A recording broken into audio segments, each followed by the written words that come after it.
աշխատակիցներ գտնվում են Գյումրու համայնքապետարանում, որտեղ մեկ ժամից ավել է արդեն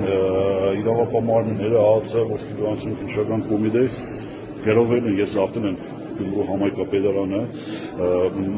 Գյումրու քաղաքագլուխ պարոն Վարդան Ղուկասյանը եւ մի քանի աշխատակիցների մեկուսացրել են։ Ես փորձեցի հանդիպել նրանց հետ, բայց քննչական խմբի ղեկավարը ՈԱԾ-ի դիմակավորված աշխատողները ցույց տվեցին, որպեսզի տեսակցեն պարոն քաղաքապետին։ Նորից ականատես ենք իրավական բեսպրեդելի ռեժիմը, ապազգային ռեժիմը ցանկացած գնով փորձում է մեկուսացնել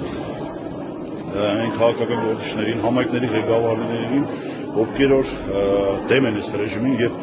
մինչև այս կռիվ են տալիս, որպեսզի Հայաստանը չգնա թուրքացման։ Այս ռեժիմը Հայաստանը տանում է դեպի թուրքացման։ Այդ արդեն անքննելի է գործողությունների ընթացքը ցույց է տալիս, որ